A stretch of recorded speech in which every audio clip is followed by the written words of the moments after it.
Hi, I'm Vicki Monteagudo, owner and designated broker of Century 21 Tri-Cities, and I recently attended the 2020 Tri-City Construction Outlook, sponsored and hosted by Inland Northwest AGC. So at the 2020 Tri-City Construction Outlook meeting, there was a number of the Capital Works project managers that were speaking on behalf of their capital projects for 2020 and the future.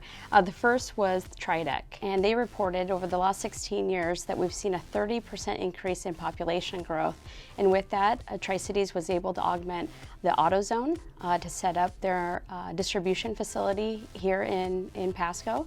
They also talked about Energy Northwest pursuing small modular reactor.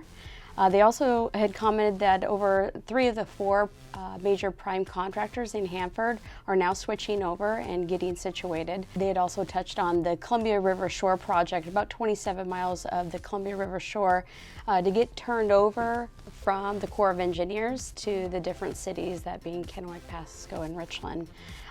And then with the addition of almost 300 acres being added in Pasco, North Pasco, for food processing.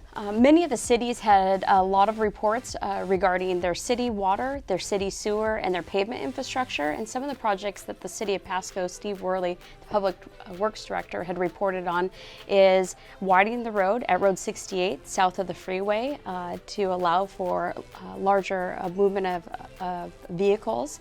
Citywide traffic signal improvement that will also be taking place. They're also working on a couple of lift stations, one at Pearl Street that will be out for bid for about $1.1 million, and then also the Road 36 lift station that is seeking improvements at about $620,000. And then off of Road 100, the Northwest Area Sewer LID that is going into place for further expansion north of Road 100 and also west of Road 100, looking to be in that project amount of about $5.9 million. Pasco School District, Randy Nunemaker, in charge of capital projects, had reported that according to the 2017 school bond, the Pasco Elementary School and the Pasco Middle School that are off Burns Road and Pasco off Road 100 are currently under construction and slated to be open here very soon. They're also working on transportation improvements in the range of about $3 to $4 million for their maintenance and repair facilities. They also have a couple small roofing jobs, 2 gym roofs that need to be re-roofed. And then another large takeaway of the 6 schools in Pasco, security improvements, and that will run about $230,000 for those security improvements. And then on the November 2020 school bond ballot, something to see is they're looking to put the new Pasco High School on the ballot. That would, for overall budgets, they're looking at about $97 million for that new high school. It'd be about 305,000 square feet, and there's some other specs that you could probably find on their website. The Port of Pasco, predominantly managing Tri-City Airport, had commented that the Tri-City Pasco Airport is the largest airport in Southeast Washington and also in Northeast Oregon. It has seen 11% increase in passenger traffic, and some of the things that they're working outside of the entire overhaul and master plan remodel that I believe was about $73 million.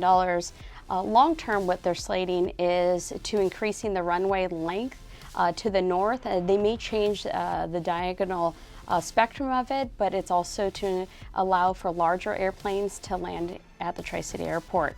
They're also looking to expand the credit card parking that they have to the south, and they're also looking to make some new pavement improvements, not only to the parking lot, but some of the taxiing for the airplanes on the tarmac. The city of Kennewick has reported that the US 395 Ridgeline interchange outside of, or just right outside of Southridge has been halted. It's not going to be what you would traditionally see as an overpass. It will be an underpass. So when you're driving in from Oregon into the Tri-Cities, it doesn't disturb the aerial view or panoramic view that you would have to the Tri-Cities, since it'll be underway. They are also working on in 2020 a number of asphalt and crack seal improvements set out for bid out along Grand Ridge, North Center Parkway, And then also creating a pedestrian pathway South Edison to South Union. It's now being internally designed with their design team, and then will be out for bid in approximately 2 months. They are also working on the Columbia Center Boulevard and Deschutes Avenue intersection improvements, 3 lanes north and southbound. Over there, probably you're most familiar with it over by Mr. Car Wash.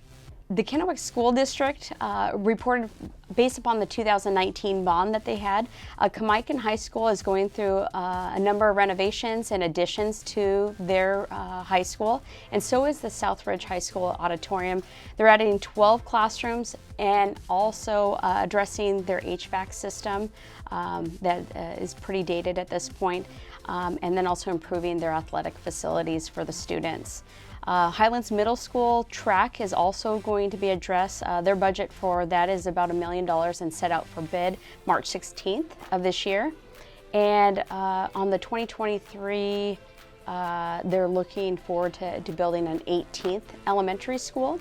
City of Richland, Jay Marlowe, in charge of public capital projects, reported that in 2020 construction season preview, the Dupertail Bridge will be open this fall of 2020 for phase 1, and then phase 2 will be out for bid. Columbia Park Trail East is also for storm drain, will be addressed at $4.3 million, and then a lot of also, just like City of Kennewick, pavement preservation projects that are in store along Leslie Road and Gage Boulevard. Then we also have 2020 solid waste project highlights, along with Columbia River screen upgrades that are needed, and then also with the water treatment project renewal system.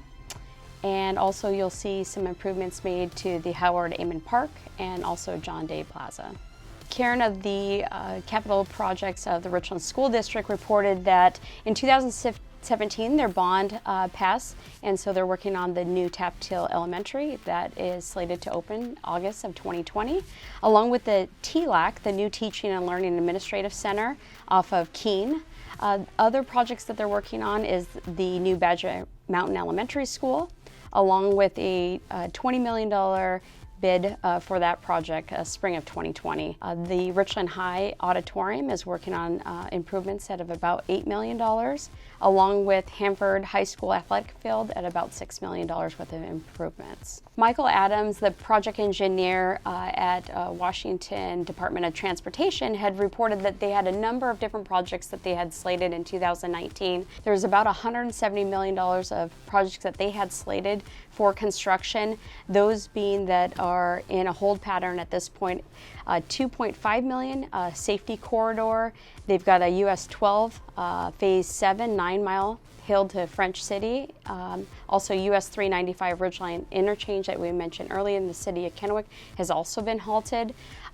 But projects that you can see at this time that they're currently working on, the Blue Bridge, last time it was painted was 1995. The undercarriage of the bridge is currently being restored and repainted, so you'll see some of those improvements happen at this time. The 2020 Tri-City Construction Outlook gives very good perspective, not only on a federal and a state level and also a city and school district level, the projects that are happening here in the Tri-Cities and abroad, but also these set some of the foundation for the other capital improvements and projects that we're seeing on the capitalistic side, with increased businesses that are relocating or moving to the Tri-Cities, but also with commercial that grows rooftops. And so you're seeing a lot of new communities that are opening up. We've opened up another phase in Inspiration Estates, Juliana Estates in Richland, also Summerview Estates, Westcliff Heights, also in Richland, West Village. We've also opened up some other neighborhoods in Pasco as well. We will continue to report on the Tri-Cities growth and look forward to hearing from you soon.